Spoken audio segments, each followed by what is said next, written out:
Dave, empecemos a leer en el blanco de nuestra fe, que es realmente una de las frases más importantes que una persona puede decir, entender y anexar a su vida, ¿no? El objeto de nuestra fe.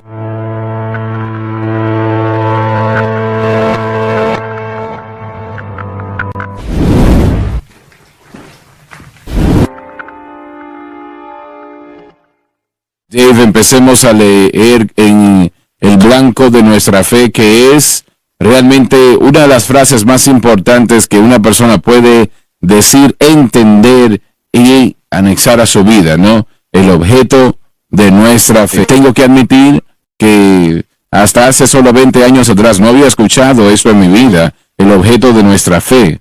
Y si me hubiesen hecho la pregunta cuál era el objeto de mi fe, probablemente le hubiese dicho la palabra de Dios de alguna manera.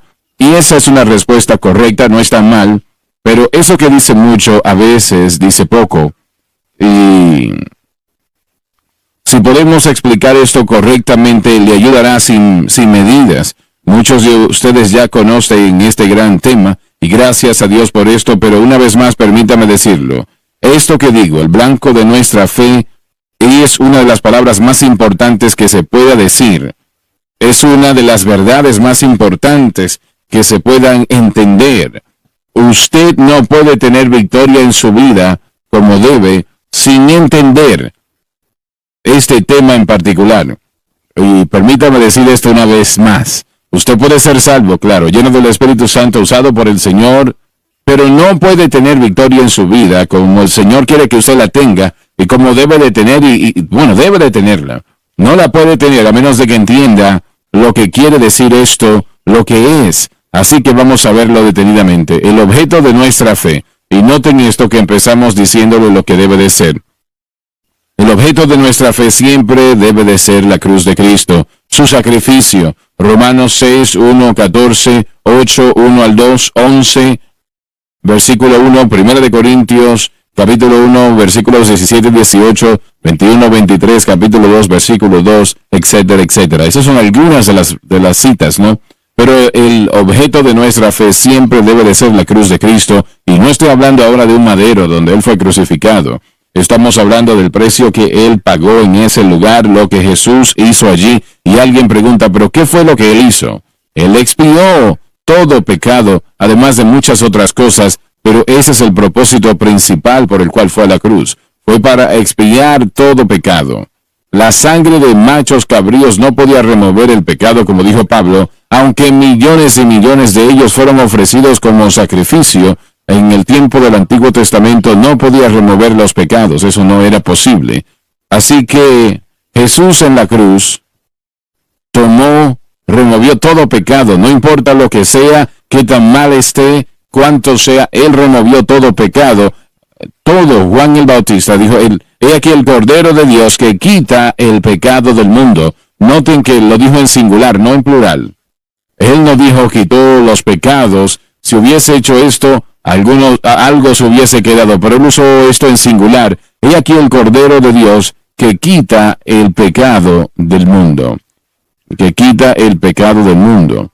Él no solamente quitó todo pecado, pero Él fue a la propia raíz del pecado por su causa y trató con su causa lo que el hombre no podía hacer, lo que la educación no podía hacer, el dinero no podía hacer, la religión no puede hacerlo. Solamente Jesucristo lo puede hacer y se lleva a cabo o se hace totalmente. Y eso es lo que me molesta, francamente, viendo a la iglesia dando vueltas en lo que refiere a la psicología humanista, y otros medios, buscando respuestas, tratando de vencer el pecado. Solamente hay una manera de cómo puede ser vencido el pecado, y eso es a través de la cruz de Cristo.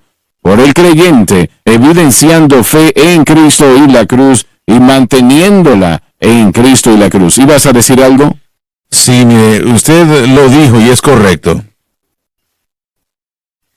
La porción de entender relativamente la cruz que casi todo cristiano tiene es que Jesús pagó la penalidad por mis pecados, pero de igual valor y tal vez, probablemente, bueno, no sería mayor, pero tal vez equivalente por lo menos, es el hecho de que Él rompió el poder, es lo que usted acaba de decir, por su plan de redención en el Calvario. Él rompió el poder de la garra del pecado por encima de la humanidad.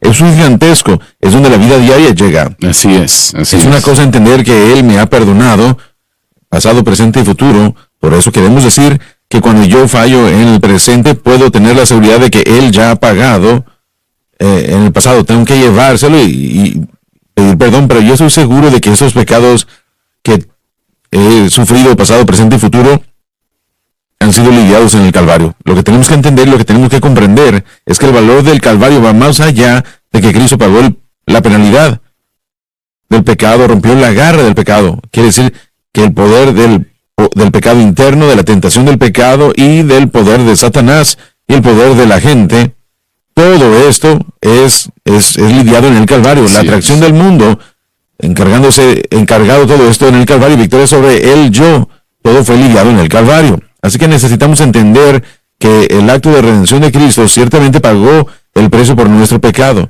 La mayoría de los cristianos dirían sí, estando de acuerdo, pero si nosotros entendemos realmente qué fue lo que la cruz logró, entonces recibe ese acto de redención de Cristo, recibe nuestra fe, se convierte en el objeto de nuestra fe. En vez de que tratemos de libertarnos nosotros mismos, vamos a la cruz y decimos, ahí fue donde yo fui libre. Tenemos que aprender el valor del acto de redención de Cristo. Cuando decimos la cruz, es exactamente de lo que estamos hablando. Tenemos que conocerlo y después, al enfrentarnos al pecado, en nuestras vidas, no estamos exentos del pecado. Vivimos en un mundo lleno de pecado, dominado por el pecado y aún nuestra misma persona. Usted lo dice de esta manera y a mí me gusta mucho que tenemos esas ramas trepadoras de la caída y aún siguen agarrándose de nuestro espíritu, nuestro corazón a veces. Esas cosas solamente pueden ser vencidas cuando nosotros vemos el valor del acto de redención de Cristo, cuando vemos la cruz como el medio por el cual todo esto fue lidiado, eliminado y ponemos nuestra fe en eso. Te voy a hacer una pregunta. ¿Qué es lo que sucede en el corazón y en la vida de un cristiano que se rehúsa a perdonar a otra persona o reconocer el perdón de Dios en la vida de otra persona? Y hay toda evidencia de que se han arrepentido de lo que sea, pero se rehúsan en aceptarlo. Bueno, la Escritura es clara. Si usted no perdona al hombre sus transgresiones, vuestro Padre Celestial no os perdonará tampoco. Esa fue la enseñanza de Jesús y yo creo que eso permanece. Nosotros tenemos diferentes maneras en la Escritura. En 1 Juan, capítulo 1, y el párrafo que acabo de citar también. ¿Habrá algún creyente que realmente no tiene que tener perdón porque nunca ha fallado? Eso es una locura. La oración del Padre Nuestro, alguien tal vez diría que no es para el creyente del Nuevo Testamento, que creo que es una basura, pero... Claro. Perdona nuestras transgresiones y nuestros pecados. Y aún hasta me atrevería a llegar a decir que la próxima petición no se va a responder si nosotros no nos encargamos de la primera. Lo que quiero decir es que hay que perdonar nuestras deudas como nosotros a nuestros deudores y no nos dejes caer en tentación. Pero muchos dicen, bueno, yo perdono, pero no voy a permitir que hagan lo que están haciendo, que es algo absurdo. Cuando la gente pone reglas y contingencias por encima y más allá del perdón. Como dijimos ayer, yo mencioné esto sobre C.H. McIntosh. Dicen que la iglesia quiere tratar con esto de una de tres maneras o en tres maneras. Legalismo, primero que nada, y esas son las reglas, ¿no? Tienes que hacer esto por aquí, por allá, etcétera, etcétera. Legalismo, licencia, y bueno, no puede evitar pecar, ¿no? Que peque un poco aquí y allá, y la autojusticia. Correcto, sí. Entonces tiene esos tres problemas que se manifiestan, y el legalismo es bastante fuerte. Tiene que hacer esto, aquello y aquello, y si no lo hace, entonces no lo vamos a reconocer. No importa lo que haga con el Señor, no tiene nada que ver con eso. Correcto, pero el legalismo y la autojusticia son gemelas que están unidas, por decirlo así. Si usted está imponiendo legalismo, ahora regresamos un poco. Cuando alguien le falla a Dios, el arrepentimiento tiene que ocurrir, y el arrepentimiento de parte de todo individuo, que quien quiera que sea, es un reconocimiento de que yo hice algo malo. Yo no los culpo a ellos, a ella, a él, a aquellos, no, yo me veo a mí mismo y yo estoy de acuerdo con Dios. Lo que Dios dice de mis acciones, estoy de acuerdo yo con ello, y yo tomo responsabilidad y digo, Señor, perdóname, he pecado, yo se lo llevo al Padre. Si es que ha involucrado a otra gente, las Escrituras nos animan y aún hasta nos mandan a arreglarnos con Él. Así que una vez que eso se hace, una vez que nos hemos arreglado con Dios, y si tenemos que llevárselo a alguien más, hay que arreglarnos y lograrlo, y debemos hacerlo. Pero eso es bíblicamente la ruta y nada tiene que añadírsele. Bueno, algo anexado a ello, en esencia está diciendo el Señor no satisfació el problema en la cruz del Calvario y ahora yo tengo que entrar con mi posibilidad de arreglarlo, tengo que terminar lo que Él no hizo. Eso es un insulto. Correcto. De la capacidad mayor a nuestro Dios. Hermano Swagger, no hay una cosa que se le añada al hombre, que el hombre le añada al plan de Dios que pueda ayudar. Bueno, no solamente eso, es que no es algo que Dios va a aceptar. Correcto, y de hecho es pecado en parte de aquellos que están imponiendo, ¿cómo lo puedo decir? Bueno, creo que están en peor condición que aquel que están criticando. Porque no, tenemos que tener cuidado. Podemos ver eso en la vida de José, podemos ver eso en la vida de David tratando con Saúl. Cuando los hombres le dijeron, cuando reconocieron que el arrepentimiento posiblemente hubiera podido suceder, José no saltó y comenzó a saludar a sus hermanos. Él vio sus vidas, él vio. Y creo que hay un sentido apropiado en el que eso se debe hacer. Pero al mismo tiempo, esa no es la adición de penalidades, esa simplemente es una observación. Cuando David encontró a Saúl en una cueva y lo hubiera podido matar y después lo confrontó, él vio, o más bien Saúl le dijo, sí, tú tienes el reino, yo me voy. Y Saúl regresó a Jerusalén. Pero David no lo siguió. David no fue con él. No. Porque él estaba al tanto de que Saúl había cambiado una y otra vez de opinión. Así que eso no significa que no aceptó el perdón momentáneo de Saúl. Pero así como José, él probó a sus hermanos y probaron su arrepentimiento. Así que José fue justificado al ver de lejos, pero Saúl no. Así que David fue justificado en tener cuidado, pero el tener cuidado con la vida de otra persona después de su fracaso es diferente a imponer reglas que dañan o reglas que pueden hacerlos a ellos pagar por el pecado, entre comillas, como usted dijo.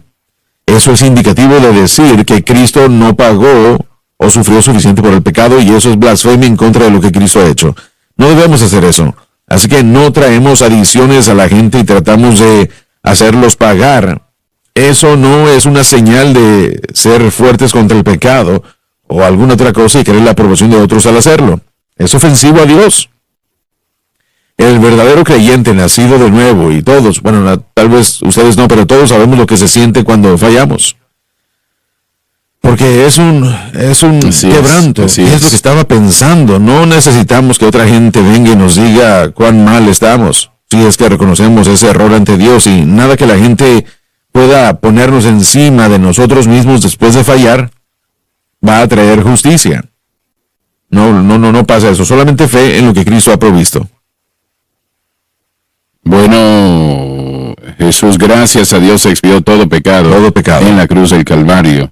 Y no importa qué tan grande se diga, Él expió todo pecado. No importa qué tan pequeño, llamado pequeño. Yo creo que a veces nosotros no entendemos totalmente qué tan malo está el pecado. De acuerdo. Realmente es la fuerza más destructora. Y para entenderlo un poco, para que podamos nosotros entender la verdadera condición, tenemos que ver el precio que fue pago para limpiarnos, ¿no? El oro y la plata no lo podía hacer. Pero la educación tampoco lo podía hacer, la religión no lo podía hacer. Y Dave, ¿piensas tú que, bueno, lo voy a decir de otra manera, yo tengo problemas creyendo que personas que creen que la psicología es la respuesta, que realmente no entienden qué es el pecado? Creo que eso es exactamente correcto, porque la psicología no trata con el pecado. Ni siquiera cree en el pecado, ¿no? No, viene a redefinir los problemas.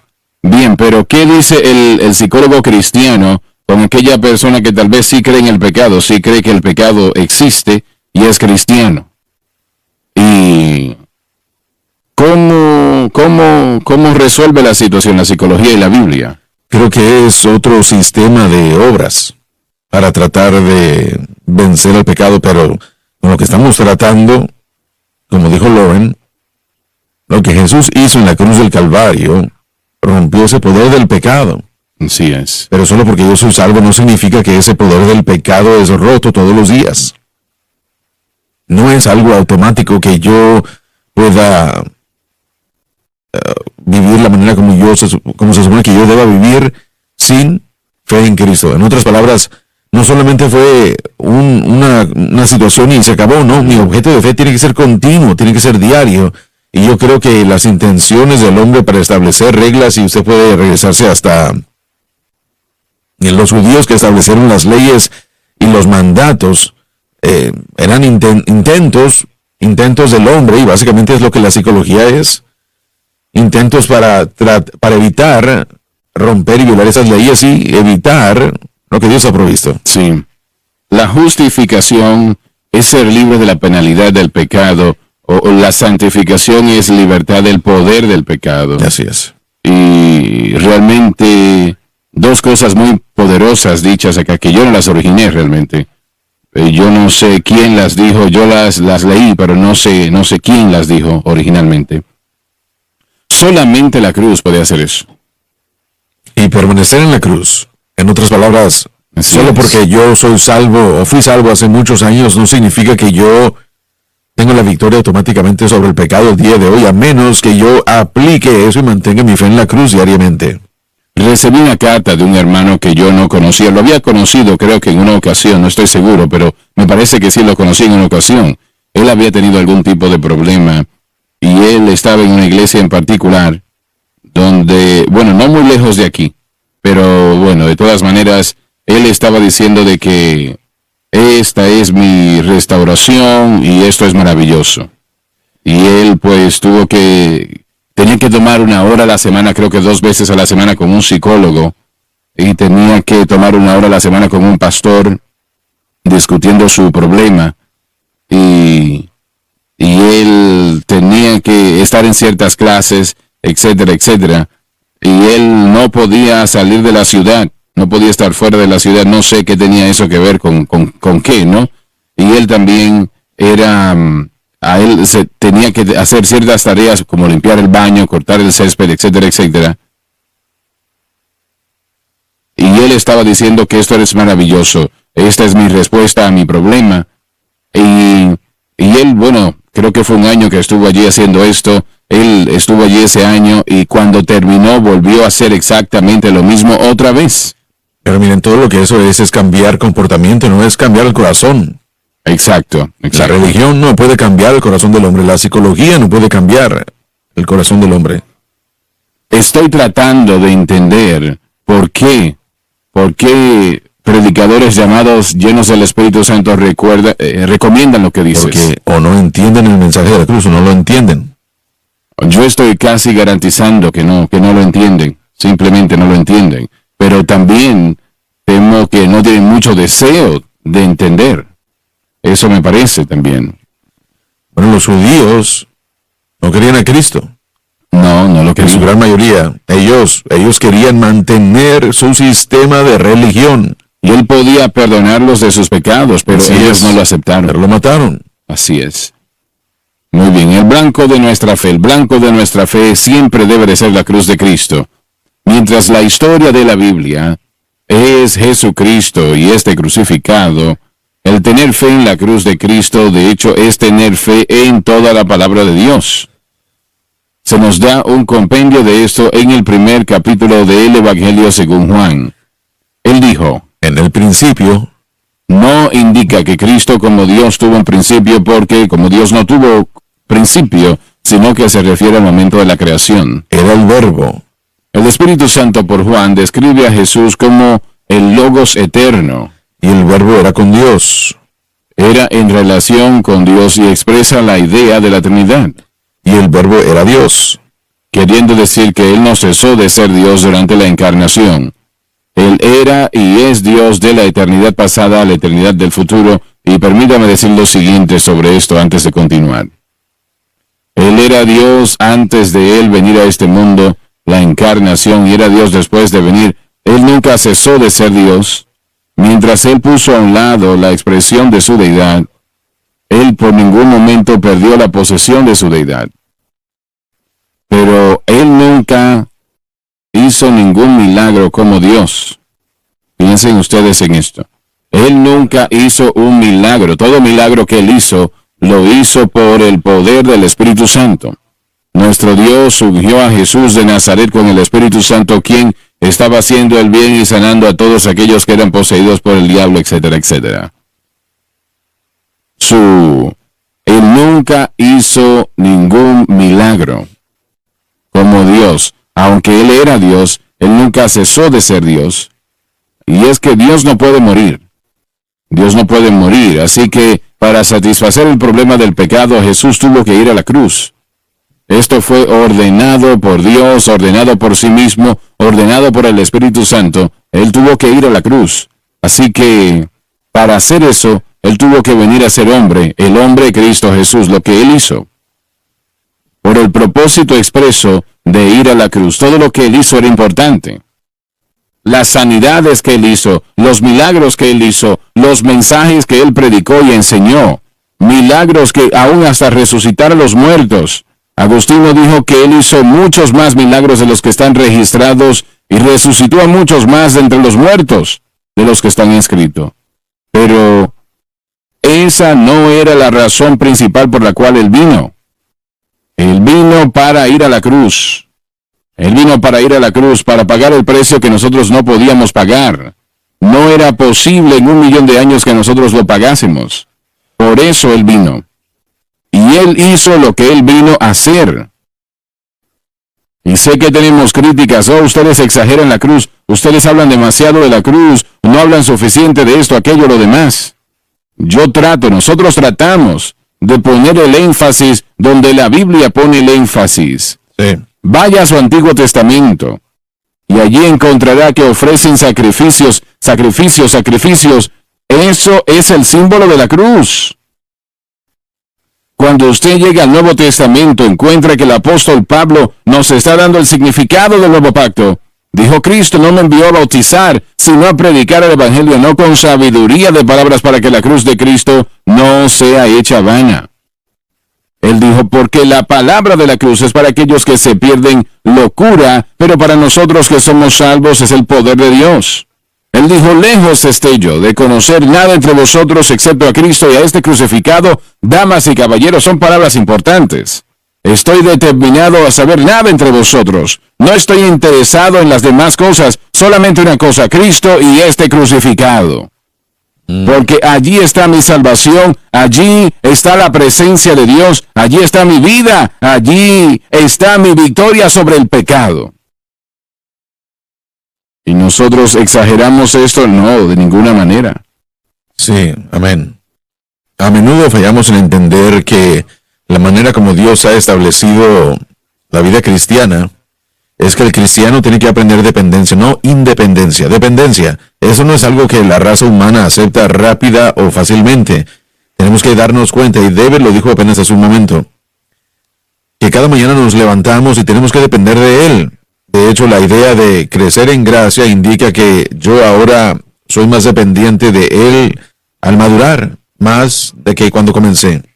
La cruz en la iglesia moderna hoy día se trata como un incidente. Solo es un incidente. Bueno, él falló en esto, las leyes del judaísmo no se cumplieron, etcétera, etcétera. Simplemente se tratan como que es algo incidental. Usted lo dijo anteriormente, los cristianos entienden que Jesús murió por su pecado, pero después pasan más allá. Colosenses 2:6 nos hablan de las escrituras de Pablo, de la manera como habéis recibido a Cristo, andad en él. Así que nosotros ordenamos nuestras vidas con el entendimiento de lo que Cristo hizo. Así como yo vine a Él el primer día y dije: yo no puedo salvarme a mí mismo, yo no puedo vivir de una manera provechosa, necesito un Salvador. El segundo día, el siguiente día después de nuestra salvación, regresamos a Él y decimos: no puedo vivir esta vida a solas, tengo que depender de ti y de lo que tú has hecho por mí. No se puede hacer. Eso debe crecer en nosotros. Y la cruz, que es ignorado, que se convierte en un incidente, como usted dijo, la gente se aleja de esa mentalidad, se alejan de eso a la independencia. Dicen: bueno, tenemos que pasar más allá de la cruz. Mi amigo, no hay ningún otro lugar a donde ir. Escuché a Ina Trotter, la primera vez que lo escuché predicar en una reunión de predicadores en West Monroe, Luisiana. Él dijo, y yo no lo entendí en aquel momento realmente. Él dijo, si se va más allá de la cruz, usted se aparta. Perfecto. Usted pierde su caminar si va más allá de la cruz. Y el Espíritu de Dios cayó en aquel lugar como lluvia. Y yo me quedé pensando, llorando, sabiendo que lo que él había dicho era correcto, pero yo no lo entendía en ese momento. Correcto. ¿Qué quiere decir esto de ir más allá de la cruz? Bueno, es lo que muchos están haciendo hoy. La resurrección es más importante que la cruz. Estamos buscando algo que Dios nos ha dado ya la respuesta en la cruz. Vamos más allá, pasamos más allá y no aprendemos el valor de la cruz. Sigo haciendo esa declaración, creo que de hecho Joseph tal vez la hizo primero hace varios meses. Tenemos que aprender el valor del Calvario. ¿Qué fue lo que hizo para nosotros? Cuando uno se da cuenta de eso, entonces nos vamos a quedar ahí. Hay una tipología del Antiguo Testamento, en el Antiguo Testamento, que se ha predicado anteriormente, Shammah en el Antiguo Testamento. Tituló el mensaje que he abandonado este lugar por última vez. Ese era el título del mensaje, pero hay algo muy inspirador allí. Y es que cuando un individuo reconoce lo que el Dios de Israel ya le ha entregado, el derecho legal de estar en su propiedad y defender esa tierra de aquellos filisteos que tratan de venir y tomar la propiedad que ya se le había entregado al pueblo de Dios. Cuando cualquier individuo finalmente tiene una visión de que esa es su tierra entregada a ellos por Dios y por fe, se para, y no perfectamente, pero al menos con una onza de fe, ¿no? Empieza a defender lo que Dios le ha entregado. Cada vez el Espíritu Santo le ayuda a echar afuera a aquellos que atacan y defender y cuidar la tierra que Dios le ha entregado. Y es lo mismo hoy día. No hay nada más que Dios haya hecho, que Cristo haya hecho, que nos dé el derecho legal de estar en fe y echar fuera a los enemigos que están viniendo a atacar a nuestra alma. He pensado, toda la semana he orado sobre lo que debo de predicar el domingo en la mañana. Y tenía algo, soy un predicador, yo puedo predicar, ¿no? Pero no sentía que era lo que el Señor quería. Y hace un momento atrás, cuando Joseph usó el título de ese mensaje, he abandonado este terreno de lentejas por última vez, es lo que voy a predicar el domingo en la mañana, no se lo pierda, lo puede ver a través de la televisión y esos otros equipos que Lauren menciona siempre. Sí es, así que no se lo pierda. He abandonado este terreno de lentejas por última vez. Alabado Dios, alabado Dios, alabado Dios. Aleluya al Cordero. Saben, ese mismo concepto, Josafat lo expresó. Cuando los moabitas y los amonitas y los otros que venían contra él en 2 de Crónicas, que es 20, él hace una convocación a orar y él lleva su necesidad ante Dios y dice: Señor, esa tierra que nos diste, los enemigos vienen por nosotros a sacarnos de aquí. Dios le responde a él por un mover del Espíritu en la congregación y dice: no necesitarás pelear en esta batalla. Porque Dios, cuando uno pone la fe en lo que Dios ha provisto y lo que Dios ha dado, ya sea tierra o en este sentido Cristo y la cruz, entonces Dios comienza a orar por uno, Dios comienza a pelear por uno y Él protege su palabra, Él protege su posesión. Para nosotros eso significa que Él comienza a tratar con el pecado y esos pesos que nos asedian. Y eso es lo que la fe en Cristo y la cruz logra. Permite que Dios venga y pelee a nuestro favor, permitiendo que el Espíritu Santo que vive dentro de todo creyente nacido de nuevo sea santificado, cambiado, conformado, transformado, dirigido, instruido, reprendido, animado. Todas esas cosas que el Espíritu Santo hace, Él lo hace, pero no lo hará automáticamente en el sentido de que, bueno, si usted está ya dependiendo de la psicología y depende usted de la confesión, usted anda por allá dependiendo de 1000 diferentes cosas, el Espíritu Santo se retractará y dirá: bueno, ¿quieres ídolos? Ve por ellos. Y uno se enterará de que no funciona, pero cuando estemos listos, podemos regresar a Él, regresaremos a lo que Cristo hizo por nosotros y provisto por nosotros, y hasta que nosotros entendamos, el Señor obrará. La palabra de Dios no cambia. Correcto. Miren, usted ha utilizado la palabra ídolos ya varias veces. En el Antiguo Testamento, Dios se burló de los israelitas por hacer ídolos. Ustedes fueron por un tronco de árbol y lo cortaron y le dieron forma, lo tallaron, Pero ese tronco solamente es no un puede ser pedazo nada de madera. Y cuando las cosas se ponen duras, vayan a ese tronco y vean qué es lo que él va a hacer por ustedes. Uno tiene que cargarlo, no se puede mover a solas y solo continúa así la situación. Y nosotros repetidamente buscamos ídolos para tratar de ayudarnos a suplir las necesidades de nuestra vida. Y no funcionan, jamás funcionarán. Así es, así es. Muy bien, vamos en él. Este era en el principio con Dios. Esta misma persona estaba en la eternidad con Dios. Solo hay un Dios, pero manifiesto en tres personas. Dios el Padre, Dios el Hijo y Dios el Espíritu Santo. Quiero hacerles una pregunta a todos. ¿Cómo una persona puede fallar en ver la Trinidad si lee la Biblia? Bueno, unos cuantos sí lo han hecho. Sí, lo sé. Mire, para mí parece como que es algo muy aparente. Algo del Antiguo Testamento, esa declaración del Antiguo Testamento de Elohim como uniplural. Hagamos al hombre a nuestra imagen y semejanza. Al punto en el que uno ve a Cristo, el bautismo, el Espíritu Santo que desciende como paloma y la voz del Padre que dice, este es mi Hijo amado en quien yo me complazco. El concepto de la Trinidad es imposible entender con la mente humana. De hecho, no podemos y eso es parte del problema. Pero es algo evidente en mi mente al estudiar la Escritura de una manera clara porque las personas que vemos exhibidas en Proverbios que se hace la pregunta. Cuando dices que no lo puede entender, ¿te refieres a los atributos que no se pueden entender? Tratar de describir la Trinidad con entendimiento. Utilizaré la palabra de Pablo, misterio. Es un misterio, ¿cómo puede ser? El hecho de que se declara claramente en la Escritura. Hay una alabanza que el grupo de la Unicidad escribió, y creo que tenemos que cambiar las letras y versos porque realmente nosotros no creemos esa doctrina, pero al nivel de la Trinidad hay muchas personas que siguen esa enseñanza de la unicidad y tienen un problema con este pensamiento de que si Jesucristo es el Señor de señores, ¿cómo puede ser el número 2? Nadie lo era. Nadie. Entonces, pero en su mente, para ellos limitar a Jesús al Padre y tratar de llamarle Dios, están diciendo, estamos diciendo nosotros que Él es número 2. Él no puede ser número 2 y ser Dios a la vez. A eso se refería a Lawrence, sí, sobre el misterio de la Trinidad. Él es número 1. Sí, y ese es el concepto que es tan difícil entender, pero al mismo tiempo, si se exhiben las Escrituras, hay cosas, hermano Schwager, y tenemos que ir a la pausa, pero hay cosas que nosotros tenemos que recibir que están delineadas en la Escritura solamente por fe. Tal vez no las entendemos. De hecho, Deuteronomio nos dice que las cosas que yo os he revelado entenderán, y las cosas que no. Y hay algunas cosas en Dios que no podemos entender, pero si se representan en la Escritura, yo simplemente digo, ahí está, claro y simple todo. Creo que el hermano Dave lo hizo cuando Jesucristo llegó a la tierra con respecto a los judíos. ¿Refiriéndose aquí? Cuando Cristo vino a la tierra con respecto a los judíos. Estamos fijándonos en Israel, y algo de lo que yo me he dado cuenta que es su dirección, que parece muy peculiar, especialmente el liderazgo religioso.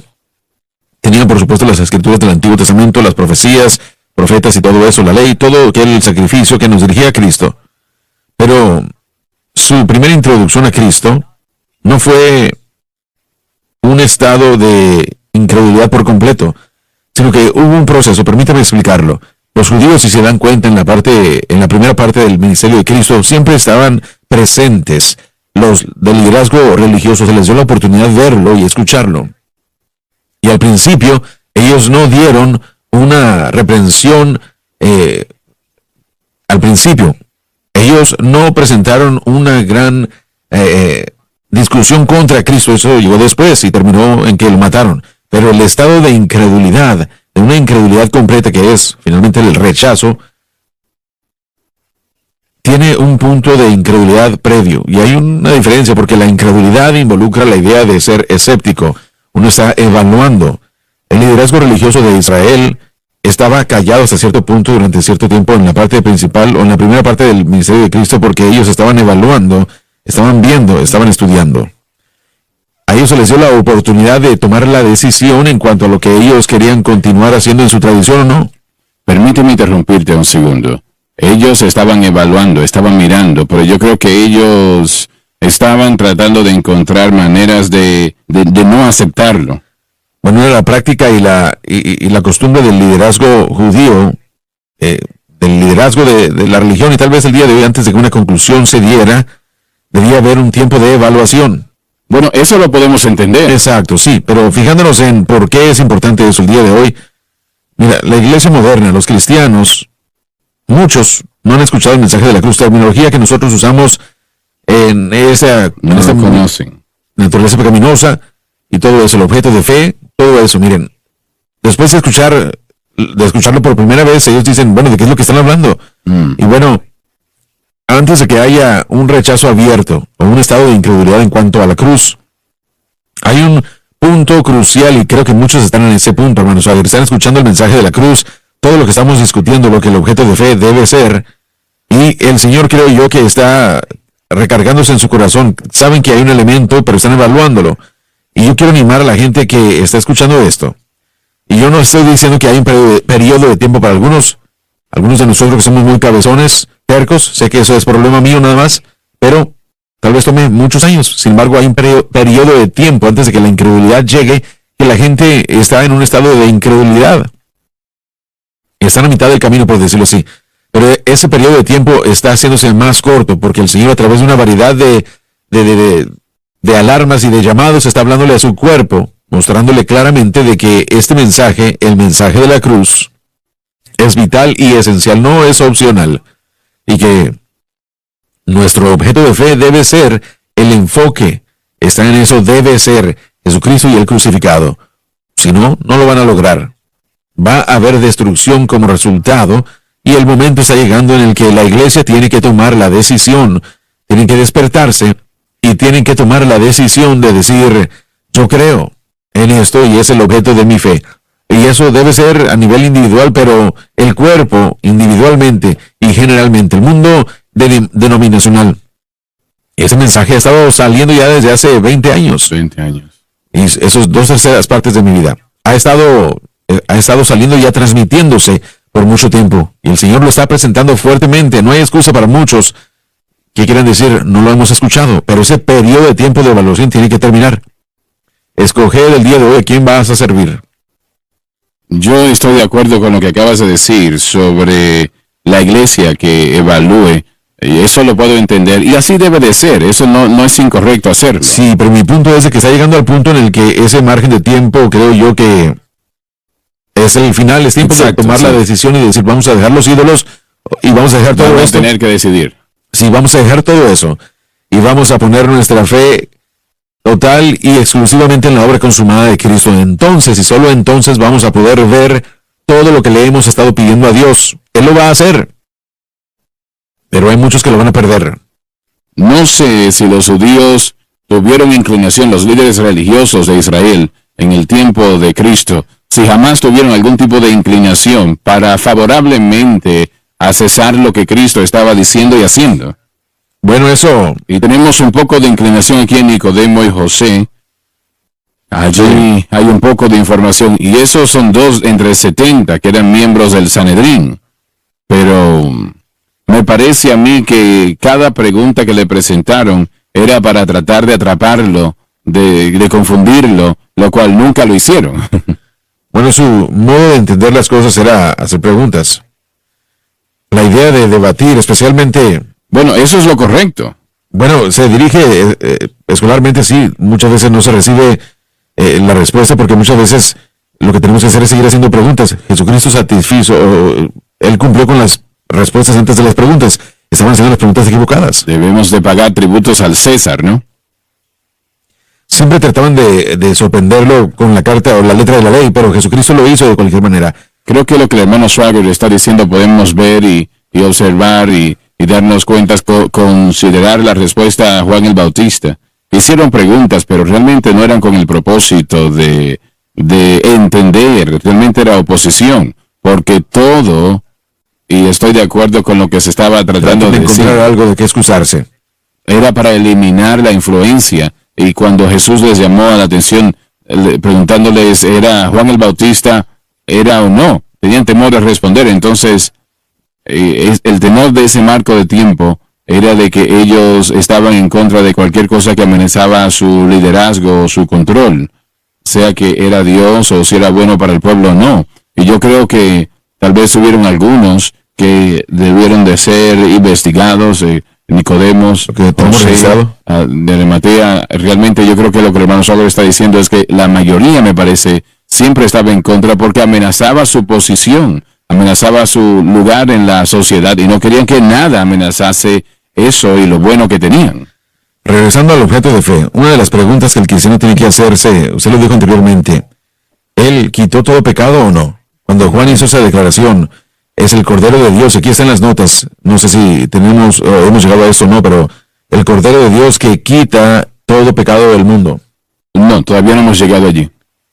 Si él quitó no solamente la penalidad del pecado, y si él quitó la raíz y la causa del pecado, entonces lo que esto nos dice como Sama de antaño, es que no tenemos que dejar esta parcela o terreno de lentejas, el pecado no tiene que añadirse a nuestra vida. Muchas veces cuando eso sucede, la verdad es que ya sea ignorantemente o tal vez a través de rebelión, nosotros estamos permitiéndole hacerlo.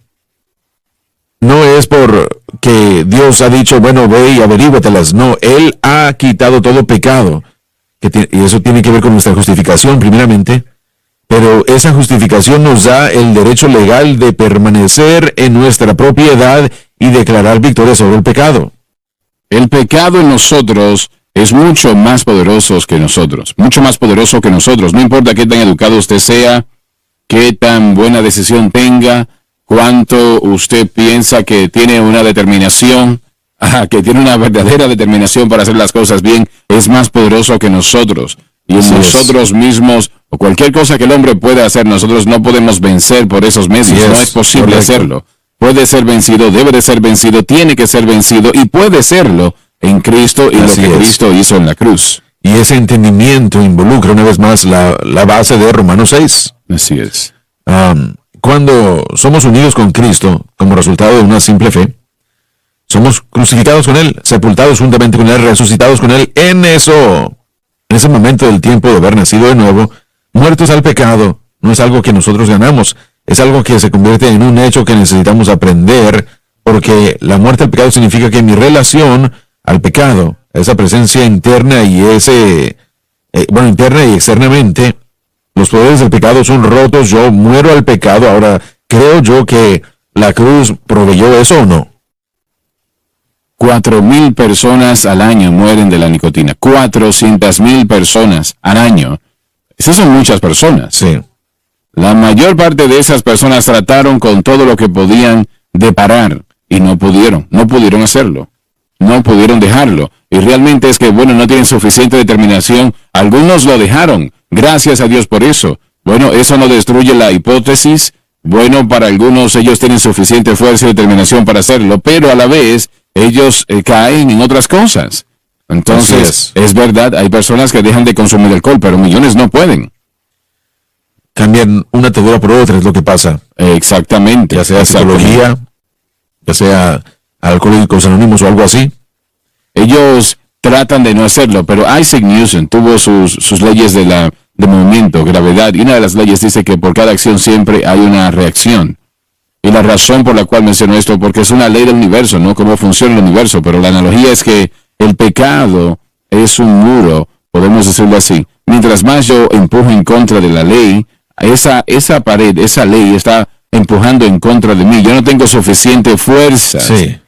No tengo las fuerzas para hacerlo, para empujar en contra de la nicotina, para derribarla. Y así hay una lista larga de cosas. Yo no tengo fuerzas suficientes para crear una fuerza para tumbar ese muro, porque lo que viene en contra es mayor. Por Correcto, eso, la psicología dice que la gente debe decir, yo soy un alcohólico. Exacto, entonces se utiliza como apoyo nada más. Ese muro tiene que ser derrumbado y gracias a Dios que Dios hace eso mismo.